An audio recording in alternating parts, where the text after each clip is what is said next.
Hello, friends, and welcome to the Exams Made Simple. And we are back again with the Hindu Complete Newspaper Analysis for 19th of May 2021.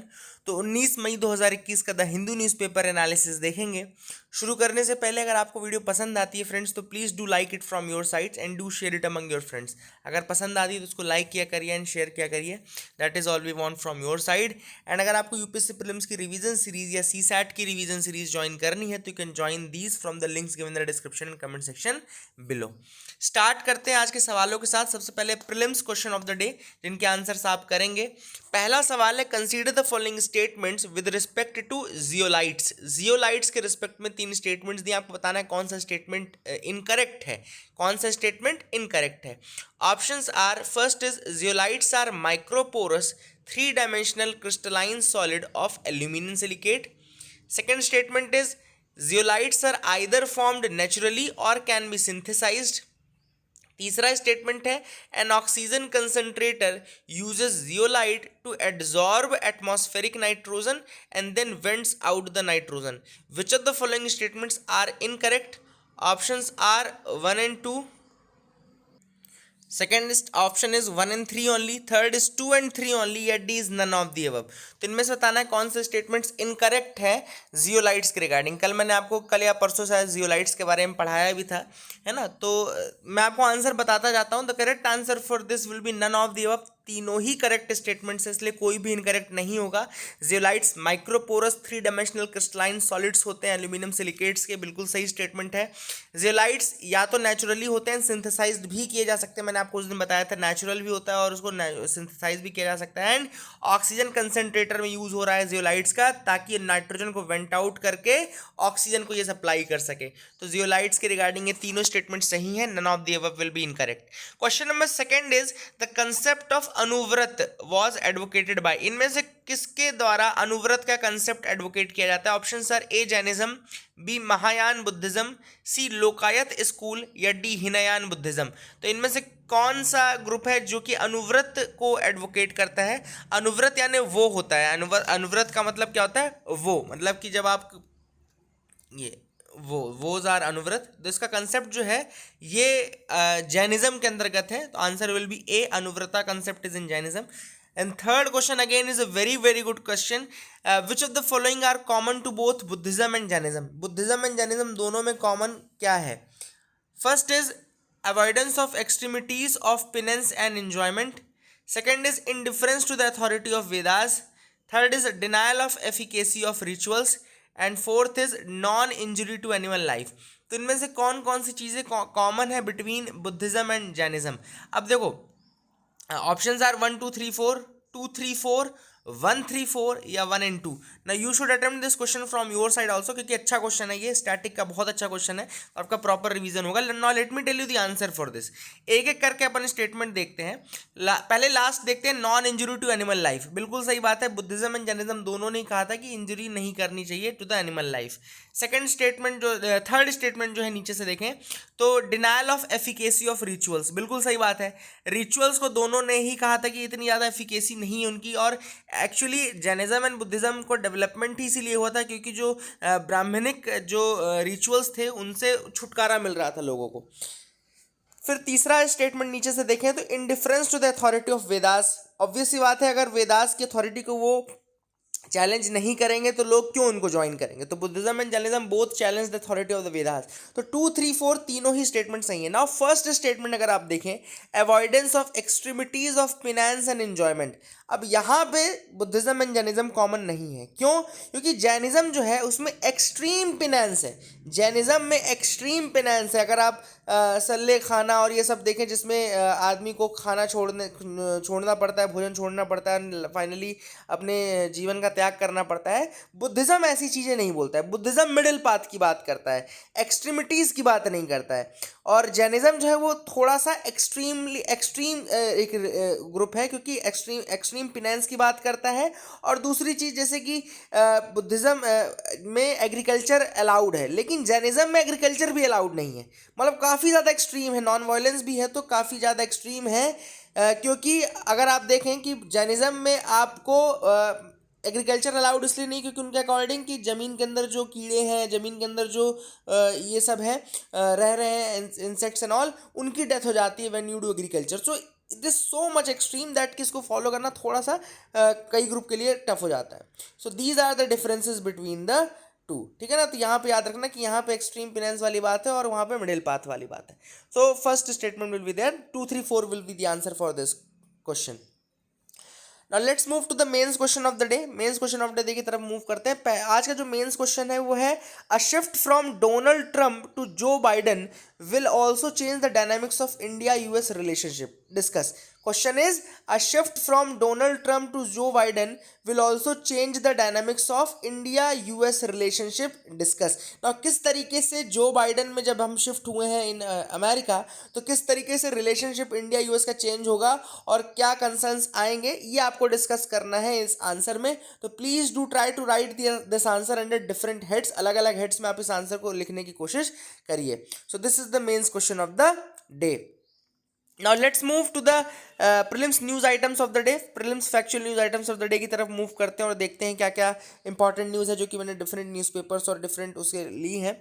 तो पहली जो news है वो है, a new study states that Antarctica ice sheets are headed towards climate tipping points by 2060। अब ये एक नई स्टडी आई जिसने कहा है कि अंटार्कटिका की जो आइस शीट्स हैं they are headed towards climate tipping points by 2060। मतलब अंटार्कटिका की ice sheets climate tipping points की तरफ मूव कर रही है। क्लाइमेट टिपिंग पॉइंट का मतलब क्या होता है? तो क्लाइमेट टिपिंग पॉइंट का मतलब inter governmental panel on climate change यानी कि आईपीसीसी ने दिया है और उसके अकॉर्डिंग डेफिनेशन ये है कि climate tipping point is an irreversible change in a climate system.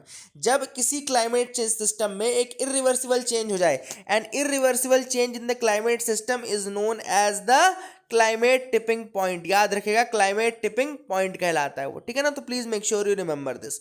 Now हो क्यों रहा है ये क्लाइमेट टिपिंग पॉइंट, क्यों रीच कर जाएगा अंटार्कटिका के में? क्योंकि टेम्परेचर इंक्रीज होता जा रहा है। आप सबको पता है कि जैसे जैसे टेम्परेचर इंक्रीज होगा तो जो अंटार्कटिका की आइस शीट्स हैं उसके जो नीचे के एजेस हैं वो मेल्ट होने लगेंगे, एंड जब वो मेल्ट होंगे तो उसमें क्रैक्स डेवलप होंगे, और एक बार अगर आइस में क्रैक डेवलप हो गया तो उसकी जो मेल्टिंग होती है वो और ज़्यादा स्पीड अप हो जाती है। तो make sure you remember this fact also कि जब क्रैक्स डेवलप होंगे आइस शीट्स ब्रेक होंगी, और क्रैक्स जब डेवलप होते हैं तो जो आइस शीट्स हैं they start melting at a much faster rate, और ज़्यादा फास्टर उनकी मेल्टिंग स्टार्ट हो जाती है, और जो पूरा सिस्टम है आइस शीट्स का वो डिस्टेबलाइज हो जाता है। It starts creating fractures, it starts destabilising, ठीक है ना। और जब वो डिस्टेबलाइज होगा तो वो पूरा ऊपर का जो स्ट्रक्चर है आइस का उसको होल्ड नहीं कर पाएगा, and it will start giving rise to a an irreversible change, and पूरी की पूरी जो आइस शीट्स हैं वहाँ पे ब्रेक हो जाएंगी और वो मेल्ट होना शुरू हो जाएंगी।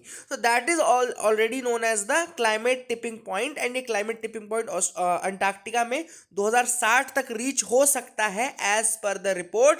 एंड क्यों ऐसा है? क्योंकि टेम्परेचर जो है, ग्लोबल वार्मिंग जो है वो इंक्रीज होती जा रही है, and this is leading to that irreversible change in the Antarctica system. I hope you got clarity regarding that. दूसरी जो न्यूज़ है वो है यूनाइटेड लॉन्च अलायंस, इसने लॉन्च किया है एटलस 5 रॉकेट को from the Cape Canaveral Space Force. United States में ही है, फ्लोरिडा के केप कैनावरल से एटलस 5 रॉकेट लॉन्च हुआ है, जिसमें एक नई सैटेलाइट है जिसका नाम है SBRIS GEO-5 missile warning satellite. तो याद रखिएगा SBRIS, अगर यूपीएससी आपसे पूछता है कि SBRIS सैटेलाइट कौन सी कंट्री की है तो यूनाइटेड स्टेट्स का आप लिख सकते हैं। SBRIS किसका है? तो यूनाइटेड स्टेट्स का है। एटलस 5 रॉकेट में गया है, एंड क्या है ये SBRIS? It is the missile warning satellite. तो मिसाइल वार्निंग सैटेलाइट है जो कि मिसाइल वार्निंग देने का काम आता है, बैटल स्पेस में काम आता है और मिसाइल डिफेंस में काम आता है। तो कहाँ कहाँ काम आता है? मिसाइल वार्निंग में, बैटल स्पेस में, एंड मिसाइल डिफेंस में काम आता है। SBRIS का फुल फॉर्म है स्पेस बेस्ड इंफ्रारेड सिस्टम। क्या फुल फॉर्म है SBRIS का? स्पेस बेस्ड इंफ्रारेड सिस्टम इसका फुल फॉर्म है, and it is designed for missile warning, missile battle space and defence characterisation. तो ये आप याद रख सकते हैं। SBRIS is basically a space tracking and surveillance system. क्या है ये एक space tracking and surveillance system है, इसको आप याद रखिएगा। Space tracking and surveillance system है और missile warning, missile battle space and defence characterisation के काम आता है। तीसरी जो न्यूज़ है, इंडिया का पहला agricultural export facilitation centre setup किया गया है पुणे में। कहाँ पे सेटअप किया गया है? पुणे में। इंडिया का पहला एग्रीकल्चर एक्सपोर्ट फैसिलिटेशन सेंटर, नाम से ही क्लियर है, एग्रीकल्चरल एक्सपोर्ट फैसिलिटेशन सेंटर। और कहाँ पे सेटअप किया गया है? पुणे में। इंडिया का पहला है ये। तो Maharashtra chamber of commerce, industries and agriculture है, नाबार्ड के साथ मिलकर के। किसके साथ?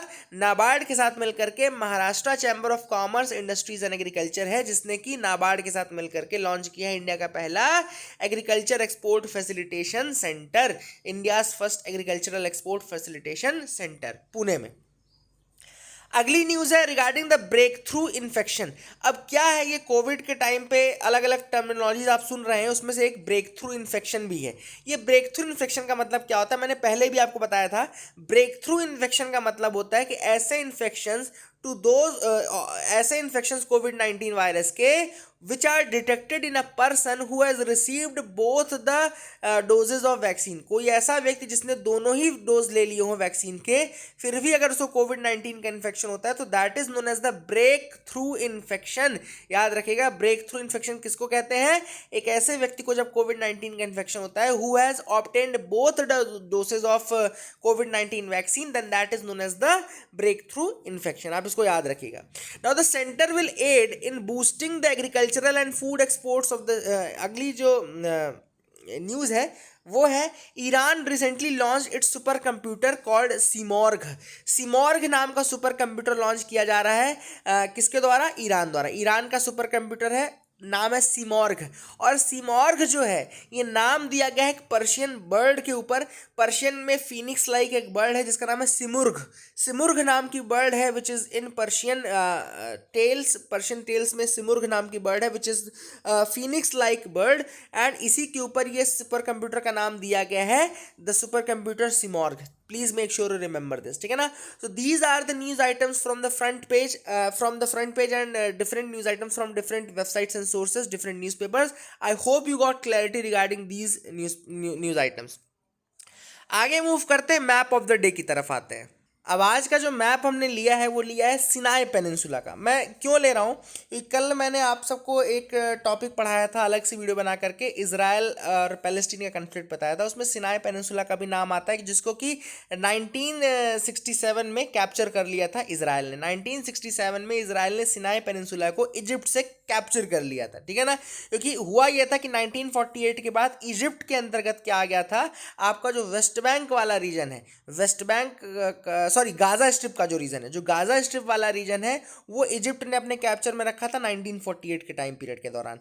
तो जब 1967 में 6 डे वॉर होता है, तो उस समय गाजा स्ट्रिप के साथ साथ आपका जो ये सिनाई पेनिनसुला वाला रीजन है, ये पूरा का पूरा इजराइल ने कैप्चर कर लिया था। तो ये आपको दिख रहा होगा Sinai peninsula, this is the part at present अगर आप देखें तो इजिप्ट के अंतर्गत आता है। इट इज द सिनाई जो है, it is the land between Asia and Africa. Sinai को बोलते हैं it is the land between Asia and Africa कहा जाता है इसको, ठीक है ना। और जस्ट आप इसके आगे देखेंगे तो आपको इजराइल मिलेगा, इजराइल यहाँ पे मिलेगा, और ये आपको गाजा स्ट्रिप वाला पार्ट मिलेगा। आज अगर गाजा स्ट्रिप का स्टेटस आप मुझसे पूछे तो Gaza Strip basically Palestinian owned है एंड हमाज रूल्ड है, ठीक है ना। तो Palestinian owned and Hamas are ruling there. Hamas वहाँ पे एक मेजॉरिटी पार्टी के रूप में वहाँ पे रूल करती है गाजा स्ट्रिप वाले रीजन में, है ना। और हमाज का मैंने कल आपको ओरिजिन में बताया था इन द सेपरेट वीडियो। अगर आपको वीडियो देखना है तो लिंक मैं नीचे डाल दे रहा हूँ, इसराइल पैलेस्टीन के कन्फ्लिक्ट की लिंक नीचे डाल दे रहा हूँ मैं, तो आप वहाँ से देख सकते हैं। पूरा वीडियो मैंने ईजिली आपको सिंपलेस्ट लैंग्वेज में इसराइल पैलेस्टीन का कंसेप्ट समझाने की कोशिश की है, ठीक है ना। You can watch that video also, links are there in the description and comment. तो हमास का मैंने आपको ओरिजिन भी फर्स्ट इंटिफाडा 1987 के आसपास के टाइम पे हुआ है, तो मैंने आपको वो भी बताया था। तो this is the part. Sinai का मैप आप लोग देख लीजिए, सिनाई पेनिनसुला ये है, this the land between Asia and Africa. Egypt owned and controlled है ये, एंड यहाँ से जस्ट ऐसे नीचे आपको 2 वाटर बॉडीज दिखेंगी, ठीक है ना। Actually it's a peninsular reason. Sinai peninsula क्यों बोलते हैं? Because peninsula is a part of the land that is surrounded by water from the 3 sides, ठीक है ना। पेनिनसुला क्या होता है? Actually peninsula is a part of the land which is surrounded by water from 3 sides. और अगर आप इसको देखें तो यहाँ पे 3 तरफ से वाटर से घिरा हुआ है। जैसे यहाँ पे आप देखोगे तो गल्फ ऑफ स्वेज आपको दिख रही होगी, जहाँ पे गल्फ ऑफ स्वेज है वहीं से स्वेज कैनाल का कंस्ट्रक्शन किया गया था 1859 से 1869 तक, और 1869 में इसका कंस्ट्रक्शन कंप्लीट हुआ था। स्वेज कैनाल का ओपनिंग आपको अगर याद हो तो स्वेज कैनाल का ओपनिंग 1869 में हुआ था, ठीक है ना। फिर आपको दूसरी वाटर बॉडी इधर आपको सऊदी अरेबिया के साथ इधर आपको नीचे दिख रही होगी, इधर रीजन में जहां पे गल्फ ऑफ अकाबा है। This is the Gulf of Aqaba region, ठीक है ना। It is the narrow sea passage between the Sinai and the Arabian peninsula and it separates the Gulf of मतलब यहाँ पे गल्फ ऑफ अकाबा यहाँ पर आपको दिख रहा होगा, ठीक है ना। गल्फ ऑफ अकाबा दिख रहा है ना। और इधर जस्ट नीचे जब आप आएंगे तो यहाँ पे आपको रेड सी दिखने लगेगा, ठीक है ना। इधर नीचे आएंगे तो रेड सी दिखेगा। तो गल्फ ऑफ स्वेज हो गया, इधर गल्फ ऑफ अकाबा हो गया, आपको दिख रहा होगा। नीचे आपको यहाँ पर रेड सी दिख रहा होगा, ये रेड सी नीचे है ना, नीचे रेड सी दिख रहा होगा। और रेड सी के ऊपर आपको एक आइलैंड दिख रहा है, Tiran island. There is a island also जिसको तिरान आइलैंड बोलते हैं। तो तिरान आइलैंड भी यहाँ पे लोकेटेड है। तो यहाँ पे हमने gulf of अकाबा, gulf of Suez देख लिया। ऊपर की जो वाटर बॉडी यहाँ पे सिनाई के ऊपर है नदन पार्ट में, वो है Mediterranean Sea, that is the Mediterranean Sea. तो यहाँ पे 3 तरफ से पानी से घिरा हुआ है। और यहाँ पर एक इंपॉर्टेंट पोर्ट भी लोकेटेड है, स्वेज का इंपॉर्टेंट पोर्ट है पोर्ट सेड। यहाँ पे देखो नाम लिखा है port said, this is port said. ये यहाँ पे है स्वेज, जहाँ पे लिखा हुआ है पोर्ट सेड। तो ये भी आप याद रखेगा, this is a very very important thing. And ये आपको इजराइल, वेस्ट बैंक, जॉर्डन जहाँ दिख रहा है ना, इजराइल, वेस्ट बैंक, जॉर्डन, वहाँ पर आप देख सकते हैं डेड सी यहाँ लोकेटेड है, डेड सी। तो डेड सी यहाँ पे लोकेटेड है, ठीक है ना। तो डेड सी भी है। तो कल मैंने ये इजराइल पैलेस्टीन का A to Z कंसेप्ट समझाया था, लिंक नीचे डिस्क्रिप्शन कमेंट में दे दूंगा मैं, तो आप वहाँ से देख लीजिएगा इसके, ठीक है ना। सो दैट इज द थिंग। अब आते हैं अपने एडिटोरियल्स में। एडिटोरियल्स में आने से पहले एक और चीज़ मैं बताना चाहता हूँ। जो ये क्वेश्चन मैंने पूछा था आपसे कि इसमें से जैनिज्म एंड बुद्धिज्म में क्या चीज़ कॉमन है, इसमें एक और चीज़ याद रखेगा कि एक्चुअली में जो एक्सट्रीम फिनेंस का रीज़न है जैनिज्म में, वो इसलिए है क्योंकि जैनिज्म रिलीजन में ये कंसिडर किया जाता है that everything has a soul, है ना। तो उनका रीज़न क्या है कि क्यों वो एक्सट्रीम इस तरीके से चीज़ें करते हैं कि वहाँ पे जरा सा भी किसी को भी नुकसान ना पहुँचे, because the concept is that everything has a soul. तो इनकी फिलॉसफी यही है, जैनिज्म की फिलॉसफी का बहुत इंपॉर्टेंट पॉइंट रहेगा कि एवरीथिंग हैज़ अ सोल। ये स्टेटमेंट भी आ सकता है कभी भी यूपीएससी में कि जैनिज्म की आइडियोलॉजी में एवरीथिंग हैज़ अ सोल, तो वहाँ पे आपको सही करना पड़ेगा। तो ये आपको याद रखना है कि क्यों उस तरीके से एग्रीकल्चर को भी मना करते हैं, ठीक है ना। शाम के बाद आई थिंक वो खाना भी जैसे नहीं लेते हैं। तो ये सारी चीज़ें, ये सारे रीजंस हैं क्योंकि दे ट्राई टू मतलब प्रिवेंट दैट कि किसी भी व्यक्ति का, किसी भी इंसेक्ट का नुकसान उनकी वजह से ना हो, since everything has a soul. तो यहाँ आगे मूव करते हैं, एडिटोरियल पार्ट में आते हैं। और आज देखो मैं एडिटोरियल आपको दिखा भी देता हूँ, पैंडेमिक के ऊपर ही एडिटोरियल्स हैं। यहाँ पर tracking the pandemics rural March, rural areas में जो पैंडेमिक पहुँच रहा है, planning the future waves of pandemic. And यहाँ पे ये आर्टिकल्स हैं, इनको हम डिस्कस नहीं करेंगे। एक आर्टिकल हम डिस्कस करेंगे, the jar of brinkmanship must seek peace. अब ये जो आर्टिकल है ये लिखा गया है यूक्रेन और रशिया के बीच में। तो ये आर्टिकल मैं क्यों बताना चाहता हूँ, बिकॉज मैं थोड़ा सा आपको इंटरनेशनल पॉलिटिक्स का डायनामिक्स समझा दूंगा इस आर्टिकल के थ्रू, और किस तरीके से कौन से ग्रुप इस समय किसके फेवर में है ये आपको समझ में आएगा इस आर्टिकल के बाद, ठीक है ना। तो यहाँ पे अगर हम देखें रिसेंटली हुआ क्या है, there has been a standoff between Russia and Ukraine. कोई नई बात नहीं है, यूक्रेन और रशिया के बीच में हमेशा से ही स्टैंड ऑफ रहता है। And this is since the Russian USSR का जब से ब्रेकडाउन हुआ है 1990s में, स्पेशली 1991 के आसपास, उसके बाद से काफ़ी ज़्यादा ये स्टैंड ऑफ की कंडीशन बनती रही है। पहले 2014 में अगर आपने याद हो, अगर आपको 2014 में क्रीमिया को लेकर के, जब क्रीमिया को एनेक्स कर लिया था रशिया ने, क्रीमिया वाले पार्ट को एनेक्स कर लिया था। अब क्रीमिया के पार्ट को जब उसने एनेक्स किया था तो G8 का जो ग्रुप था उसको G7 बना दिया गया था, G8 से G7 बनाया गया था, जिसमें कि रशिया को G8 ग्रुप से हटा दिया गया था और फिर G7 कहने लगे थे उस ग्रुप को, ठीक है ना।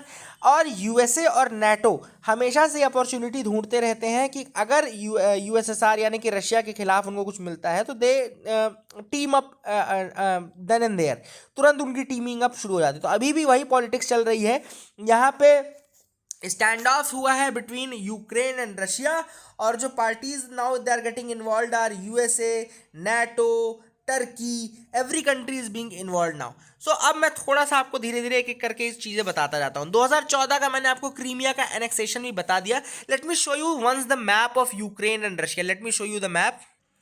अब आप लोग इस मैप को देखिए ध्यान से, तो यहाँ पे आपको ये पार्ट दिख रहा है रशिया का, and this is the Ukrainian part. यहाँ पे ये यूक्रेन है और ये रशिया है, और ये है क्रीमियन पेनिनसुला। अगर आप देखें तो यहाँ पे सी ऑफ अजोव और ब्लैक सी के बीच में, सी ऑफ अजोव और ब्लैक सी के बीच में यहाँ पे क्रीमियन पेनिनसुला है। यहाँ पे सेवेस्टोपोल याद रखेगा, सेवेस्टोपोल नाम की जो जगह है बहुत फेमस जगह है, बहुत इंपॉर्टेंट भी है। तो यहाँ रशिया दिख रहा है, यहाँ पे आपको यूक्रेन पूरा दिख रहा है, यूक्रेन के कंट्रोल में था क्रीमिया, और क्रीमियन पेनिनसुला के इधर साइड ब्लैक सी है, एक तरफ सी ऑफ अजोव है, ये भी याद रखेगा। एट सेवेस्टोपोल की जगह याद रखेगा। फिर यूक्रेन की ये जगह देखिए लुहांस्क और डोनेट्स्क, तो लुहांस्क और डोनेट्स्क भी इंपॉर्टेंट है। तो ये जो प्लेसेस मैंने आपको दिखाए इनको याद रखेगा, इन सभी का काम आएगा। अब आप यहाँ देखिए एडिटोरियल में भी यही लिखा गया है कि the Russian country has been criticised for involvement in the Donetsk and the Luhansk region of the eastern Ukraine. तो मैंने आपको ये दोनों रीजन अभी दिखाए थे कि डोनेट्स्क रीजन और लुहांस्क रीजन दोनों जगह यूक्रेनियन अपना इन्वॉल्वमेंट कर रहे हैं, सॉरी रशियंस अपना इन्वॉल्वमेंट करते हैं। दैट इज एक्चुअली इस कारण से क्या होता है कि वहाँ पे फाइटिंग शुरू हो जाती है विद द यूक्रेनियन ट्रूप्स, क्योंकि यहाँ पे रशिया के जो सेपरेटिस्ट ग्रुप हैं they want to take these regions away. ना इसके दो रीजन है, मैं आपको रीजन बताता हूँ जो यहाँ पे नहीं दिए गए हैं। इसके रीजन ये हैं कि पहला रीजन तो है कि जो व्लादिमीर पुतिन का टाइम है, व्लादिमीर पुतिन जो चाहते हैं वो प्री यूएसएसआर की जो डिसइंटीग्रेशन के पहले की जो ग्लोरी थी उन दिनों को वापस चाहते हैं। ही वांट्स दैट कि जो प्री डिसइंटीग्रेशन ग्लोरी थी उसको वापस किसी तरीके से लिया जाए, तो प्री ग्लोरी को वापस चाहते हैं। दूसरा जो रीज़न है वो ये है कि जैसे क्रीमिया आपने देखा होगा, वहाँ पे आपको ब्लैक सी दिख रहा होगा, सी ऑफ अजोव दिख रहा होगा, तो ये एकमात्र ऐसा पार्ट है जहाँ से नॉन फ्रोज़न पोर्ट्स मिल जाते हैं। मतलब otherwise all the ports of Russia are frozen actually, कई महीनों तक वो बंद रहते हैं। एंड ये एक रीज़न है जहाँ पे वार्म वाटर्स उनको मिलते हैं, जहाँ से वो अपने शिप्स को मूव कर सकते हैं। तो ये एक पॉलिटिकल रीज़न भी है, एक इकोनॉमिकल रीज़न भी है, और एक उनका जो प्री ग्लोरी वाला कल्चरल रीजन ऑलरेडी है ही, ठीक है ना। तो these are the reasons why again and again he will try to, Vladimir Putin will try to capture this Ukrainian part, Donetsk region, Luhansk region, ठीक है ना। तो ये एक रीजन है। अभी now beginning of April 2021 Moscow has again deployed thousands of troops as well as tanks and artillery near the Ukrainian eastern border. तो Ukrainian eastern border में अप्रैल से ही कई ज़्यादा फोर्सेज वहाँ पे डिप्लॉय किए जा चुके हैं। And it has also mobilise the troops in the annexed Black Sea region of the Crimea. तो वहाँ पे जो ब्लैक सी रीजन है आपके क्रीमिया का, वहाँ पर भी ट्रूप्स इन्होंने भेज दिए। Now this has started giving a shock wave, क्योंकि इससे फिर से यूक्रेन के और रशिया के बीच में टेंशन स्टार्ट हो गए हैं। नाटो यूएसए जंप कर चुके हैं यूक्रेन की मदद करने के लिए। यही चीज़ यहाँ पे ऑथर ने बताई कि इस बार जो बाइडेन और डोनाल्ड ट्रम्प में एक डिफरेंस ये भी कि डोनाल्ड ट्रम्प जो थे वो रशिया के अगेंस्ट इतना ज़्यादा नहीं जाता था, लेकिन जो बाइडेन का एडमिनिस्ट्रेशन है, जो बाइडेन के एडमिनिस्ट्रेशन में he is not averse of involving itself militarily also. तो मिलिटरीली भी वो खुद को इन्वॉल्व करने के लिए बिल्कुल तैयार है ना। नेटो हो गया। Turkey again is a party which is there, Turkey ने भी यही घोषणा की है कि he will also be a party to that. Now यहाँ पे ऑथर एक चीज़ पहले तो ये बोलते हैं यूक्रेन जो है at present is not a member of NATO. Ukraine अभी भी मेंबर नहीं है नेटो का। हालांकि जून 2020 में नेटो ने रिकॉग्नाइज किया Ukraine as an enhanced opportunistic partner. Enhanced opportunistic partner के रूप में यूक्रेन को रिकॉग्नाइज किया गया है जून 2020 में, लेकिन still Ukraine is not a member of NATO. तो क्या ये सिर्फ बातें रहेंगी या एक्चुअली में they are getting involve with Ukraine? This is still a question mark. ना ऑथर ने यहाँ पे एक चीज़ और कही है कि we should not provoke Ukraine. पहली चीज़ हमको ये माइंड में रखना है कि we want peace in that region, not a full fledged war. We don't want war, rather what we want is peace. तो पीस के लिए आपको मिलिटरीली सपोर्ट की ज़रूरत नहीं पड़ेगी, आपको एक तरीके से डिप्लोमेटिक सपोर्ट की ज़रूरत पड़ेगी। सो that is what is being said by the author कि डिप्लोमेटिक सपोर्ट की ज़रूरत ज़्यादा है, और यहाँ पे बैठ करके टेबल बैठ करके एक पीस प्रोसेस बनाने की ज़रूरत है, ताकि एक एग्रीमेंट बन पाए और लिमिटेशंस दोनों को पता चले कि रशिया की क्या लिमिटेशंस है, यूक्रेन की क्या लिमिटेशन है। टर्की भी पार्टी है यहाँ पे, और ऑथर ने वही कहा है कि टर्की ने भी अभी तक बहुत ज़्यादा सिम्फनी में काम नहीं किया है रशिया के, क्योंकि चाहे आप सीरियन क्राइसिस देखो, चाहे आप लिबियन क्राइसिस देखो, चाहे आप नगोर्नो कराबाख का कन्फ्लिक्ट देखो जो आर्मेनिया और अजरबैजान के बीच में था, टर्की ने हमेशा एक अपोजिट स्टैंड लिया है then that of the Russia, ठीक है ना। तो वो भी एक पार्टी रहेगा। So for a peaceful resolution what they want is that कि स्टेक होल्डर्स जो है मिल करके काम करे, कंस्ट्रक्टिव डायलॉग बनाए एंड क्लियर अनएम्बिगुअस लैंग्वेज में एक पीस प्रोसेस का निर्माण किया जाए। थोड़ा सा मैंने यहाँ पे बेसिक फैक्ट्स भी लिखे हैं। जैसे मैं आपको बता दूं, रशिया ने 1856 में ट्रीटी ऑफ पेरिस साइन की थी, जिसपे उन्होंने क्रीमियन वॉर में डिफीट एक्सेप्ट कर ली थी। 1856 में ट्रीटी ऑफ पेरिस, इस समय फ्रेंच और ब्रिटेन के साथ उन्होंने ट्रीटी साइन की थी, treaty of Paris French and Britain के साथ, जिसमें फ्रेंच एंड ब्रिटेन ने कहा था कि आप क्रीमिया से पूरी तरीके से हट जाओगे ब्लैक सी रीजन से, ठीक है ना। उस समय ब्लैक सी रीजन से वो हट भी रहे थे, लेकिन रशिया ने धीरे धीरे सेवेस्तापोल वाला जो रीजन था वहां पे 1870 के बाद दोबारा से बिल्डअप शुरू कर दिया। सेवेस्तापोल रीजन में फ्रैंको प्रशियन वॉर होता है 1870 में, और उसके बाद रशिया फिर से वहां पे बिल्डअप शुरू कर देता है। और 1997 में जब सोवियत यूनियन का फॉल 1991 में हो गया, उसके बाद 1997 में एक ट्रीटी साइन होती है यूक्रेन के साथ रशिया की, जिसने अलाउ किया रशिया को to keep its Black Sea fleet in Sevastopol under a lease that has been extended until 2042। तो अभी भी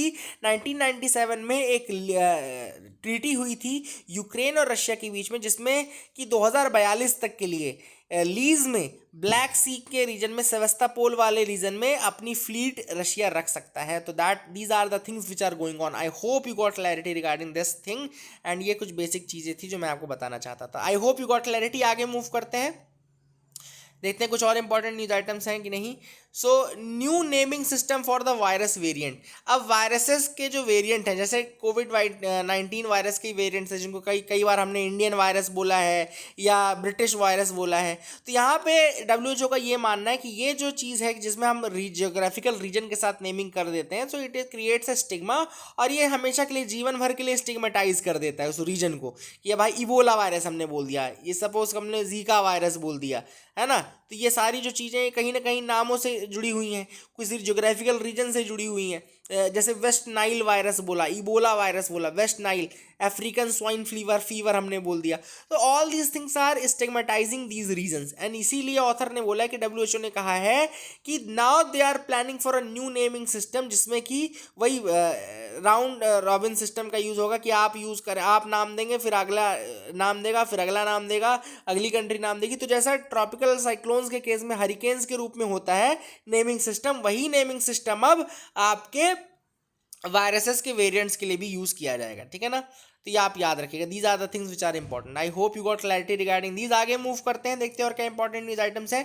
Google rolls out new showcase in India, news showcase in India. तो गूगल ने एक अनाउंस किया है रोल आउट न्यूज शोकेस का in India, जिसमें 30 से ज़्यादा न्यूज़ पब्लिशर्स हैं, जिसमें नेशनल, रीजनल, लोकल ऑर्गेनाइजेशन जो न्यूज़ की हैं वो सब मिल करके न्यूज़ शोकेस करेंगे, जिसमें कि मतलब कि गूगल जो अपना गूगल का जो बोर्ड है, डैशबोर्ड रहेगा, वहाँ पे आपको अलग अलग न्यूज़ आइटम्स दिखती जाएंगी। और इसके लिए 30 से अलग ज़्यादा ग्रुप्स ने मिल करके ये डिसाइड किया है कि वो गूगल के साथ अपनी न्यूज़ आइटम शोकेस करेंगे। तो I hope you got clarity regarding these also. So that is it for the day friends. I hope you like our video. Please do like, share, subscribe, keep loving us, keep sharing us, and अगर आपको video पसंद आती है तो do like that also. That is it for the day. Thank you and have a nice day.